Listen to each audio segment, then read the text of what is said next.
has not cracked 20 yet.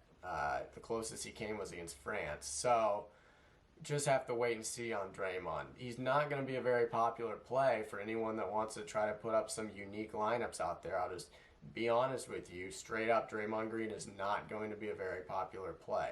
So it's kind of similar to the Devin Booker play. If you're really trying to throw some uniqueness into your lineup, sprinkle some Draymond in there. Sprinkle some Devin Booker in there. These are guys that people are going to shy away from because of poor games. And they could easily have another poor game, but the thing is, they could easily have a great game because this Team USA is just loaded. You never know who's going to have great games aside from generally KD. We know KD will, other than that game one, so really you just never know. Any one of these guys could really have a great game, and if you got one of the lower owned guys, you're going to be in luck with that for sure. JaVale McGee is priced at $8,000 once again. He got 11.2 last game. I think he's shown why he needs to be the most expensive out of him and Jeremy Grant and Keldon Johnson. I think there is reason now for sure. I was a little skeptical at first, but with his blocks and rebounds and everything else, and sometimes scoring, but. Last game it was interesting though, he actually didn't have a block and he still got over 10. I don't know for 8,000 if that's really what I'm looking for, but I guess my point is I do get why he's the most expensive of those three guys. Jeremy Grant, 6.9 last game, 7.5 thousand price tag here. I don't know. Grant's just not really getting the opportunity exactly. He's been doing decently when he gets the minutes, but he's not the top dog on the floor ever. Jeremy Grant is not going to be the one leading the charge, even with the second unit. It's always going to be Levine or Booker with that second unit, maybe Draymond even. If Grant puts some stats up here and there, great, but you just know that he's not going to be the top dog of any unit the U.S. puts out there, blowout or otherwise. Keldon Johnson, not a good game last game, obviously. He has a high score of 6.7 Fanduel. Not really my favorite play at all. This is taking my unique lineup thing I keep talking about a little bit far, in my opinion.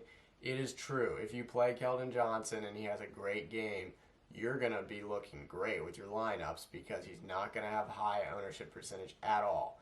But to me, this one is kind of pressing your luck with that strategy.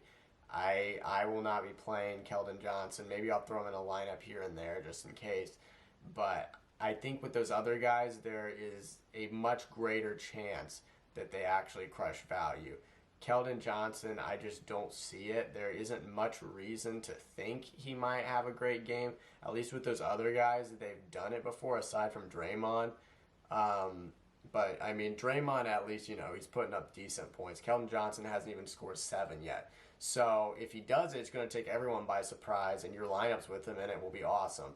But I don't think it's going to happen. I don't think there are many indications for why it would happen. So, I'm going to stay away from Keldon Johnson on this slate. Same thing as I've said the last 2 videos here. I do not know many of these names. I know some of them. Actually, I know more players on Team Spain than I do most of the other teams up to this point. But all the same, the ones I don't know, if I mess up the names, my apologies. I'm doing my best here, but going to get you that analysis here either way.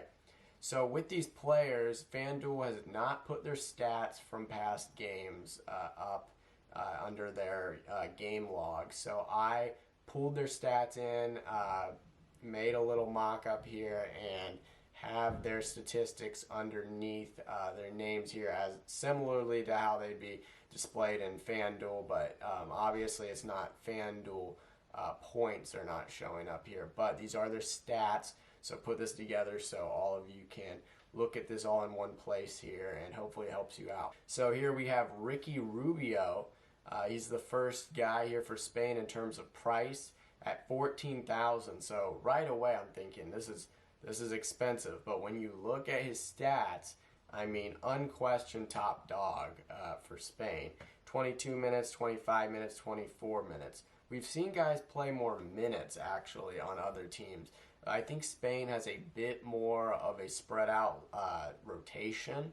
I've not watched them play, but judging by the way the minutes are being spread out in these box scores, it seems like they have a bit more of a spread out rotation. But Ricky Rubio, 20 actual points, 26 and 18. I mean, that's pretty solid. They beat Japan, and then they beat Argentina, and then they lost to Slovenia. So his worst game did come in the loss, but his shot was just not dropping in that loss, as you can see here. 7 of 23. Rough shooting game for Rubio, but he still scored 18. Gotta think that he's going to be, the top play from Spain. I will probably be trying to get a lot of Rubio in the lineups, but everybody's going to be trying to get a lot of Rubio in the lineups. He's going to be a very popular play. People know him. Casual NBA fans know him. He's going to be a popular play. But the thing is, if you play KD and him, you're going to really have to find some value here later on. So let's look at the rest of these guys and see if we can find some of that here. Next up is Pau Gasol for $11,000. And I'm going to be honest, I don't really like this price. I think it's a little expensive. He's been doing well. Rebounds and points for sure. But he's playing 14, 17, and 15 minutes in games that are generally pretty close.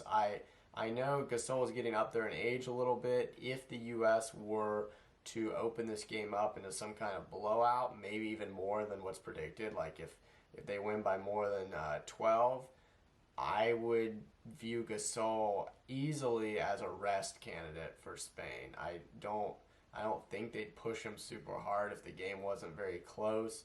And to me, these stats themselves don't even really scream 11,000 to me. But it's not the worst price. I've seen way more overpriced people, but that's just my take. Is I don't personally think I'm going to be putting 11,000 towards Pau Gasol, but if you like it, go ahead and do it. That's just my personal take here.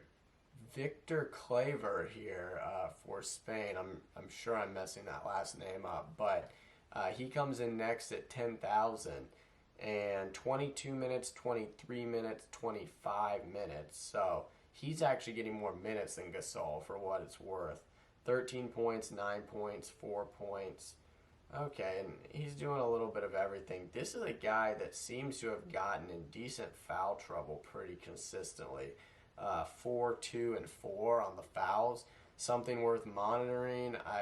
I see no reason that he wouldn't get into foul trouble against the U.S. if he's getting into foul trouble against Japan and Slovenia.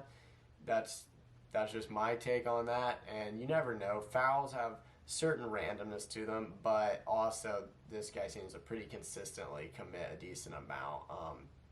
So just be careful, I would say, playing him. I like the play itself decently, but the foul trouble does concern me. At 9,500, we have Marc Gasol here, and I kind of like him a little better than Pau. I think Pau's stats have been generally better. Mark had a 2-point game. Really just had a very bad game there against Argentina, it looks like. But if he had played like he did in the other two games, I gotta think that his price would be over his brother's here. I like the discount on him. I think I really like the Marc Gasol play a little more than the Pau Gasol play. Personally, I just the savings factored into the relatively similar production has me leaning towards the younger brother here in this particular situation. At 9,000, we have Rudy Fernandez. I believe it's a former Portland Trailblazer, if I'm remembering correctly here. But Fernandez did not score there against Japan, although he was getting rebounds and steals. 3 steals in that game, so decent amount of steals. He's actually had at least 1 steal in every game. 8 points there against Argentina, and then wow, really nice game, aside from the 5 fouls against Slovenia. So he stepped up to the tougher competition, had his best game and the only loss. For 9,000, I like this play, actually. I really do. I know his minutes aren't crazy good, but they're above 20. He almost played 30 in the Slovenia game, which is a good indicator to me that he's going to play bigger minutes in hard-fought games. At least that's what I think. I didn't watch the game, so it's hard for me to exactly say. But, I mean, he played 27 minutes even with 5 fouls. So there's no saying. I don't know how that game exactly went, other than I know Slovenia ended up winning. But seems like they're not afraid to play him with fouls is what it seems like. So I like the Rudy Fernandez play at 9,000. For 8.5K, we have Sergio Rodriguez here. And his minutes are not quite on the same level as the guys we've talked about up to this point. He hasn't hit 20 minutes yet. It generally seems like he's going to get like 16 minutes. He had 18 in that first one. He's going to put some different stats here, and he seems to do a little bit of everything. His scoring is nothing great, though. That being said, he does do a little bit of everything, but his scoring has not broken 10 points yet. Doesn't seem to do a whole lot of scoring. This is one of those plays that really could go either way. I'm on the fence about this one. I don't think 8.5 is like the biggest saving in the world for this guy, but at the same time, it could give you some flexibility in your lineup that helps you make some really solid plays in other places of your lineup. And for 8.5, this guy should still do something for you. You know, he's not going to put up a 0. So we'd probably get 10 plus Fanduel from him, I'm assuming, and also maybe make a very large upgrade with that price savings on this guy. So I could see how you could play him. I just would not play him because I personally love the play.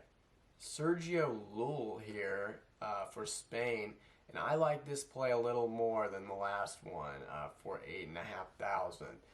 5 points, 10 points, 12 points. He also plays more, 17 minutes, 20 minutes, 19 minutes. Maybe doesn't do quite as much in the other categories, but, I mean, he's only scored less than 10 once. The other guy hasn't scored 10 yet.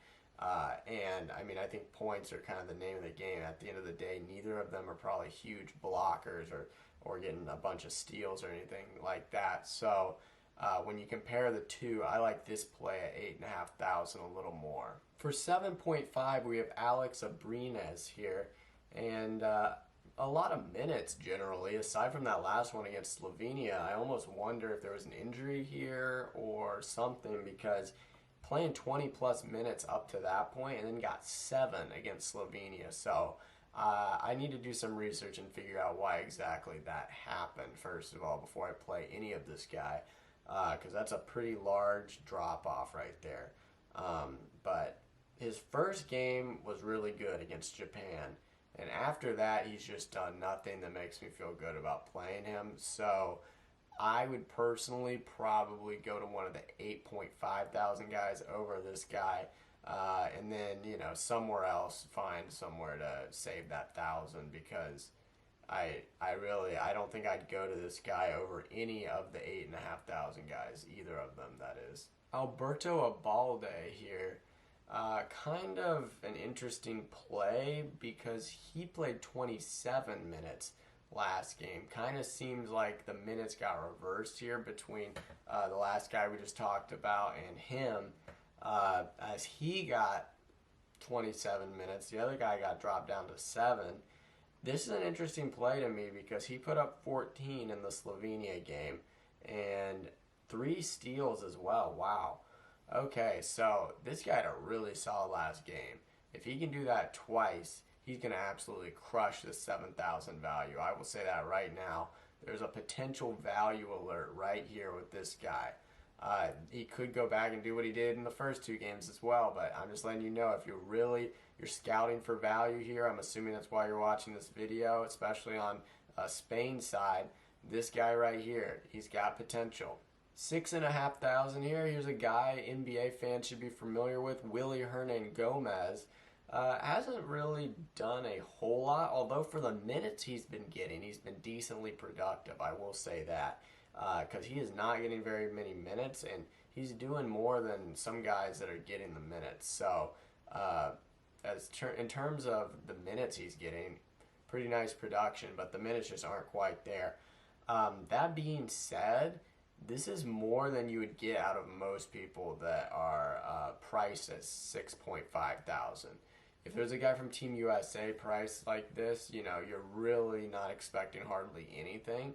This guy will probably do some stuff. I mean, 6,500 in one of your utility slots could really free up some plays, other places in your lineup. So I wouldn't completely shy away from the possibility of this play, but you got to be able to justify it by some improvement that you're making, probably towards the top of your lineup. So I think good for the price. That's what I would say about this guy. Hernan Gomez, good for the price. All right, then we got a couple of guys priced the lowest of anybody on this slate. It's Usman Garuba here, who played 15, 9, and 7 minutes in that order in their 3 games.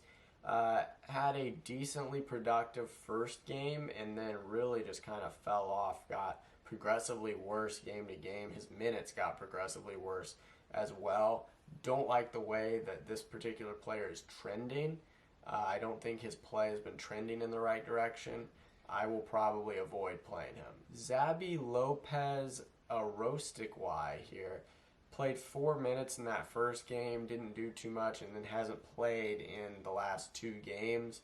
I will not be playing him. I don't think this game is going to blow out badly enough for him to get playing time. If I was thinking this would be a large blowout, you might be able to take a shot at it, but I personally don't think I will be. I'm not anticipating a large blowout here for Team USA. Alright, that's all for today's video. If you found this content helpful, please consider liking and subscribing. It takes a long time to piece those stats together for the Spain team Fanduel in particular. So if you found that useful and it helped you out, please consider leaving a like and subscribing. And I will be back to cover more Olympic basketball, DFS, as well as some NFL preview here, as fantasy football is right around the corner. So stay tuned, and I'll be back before you know it.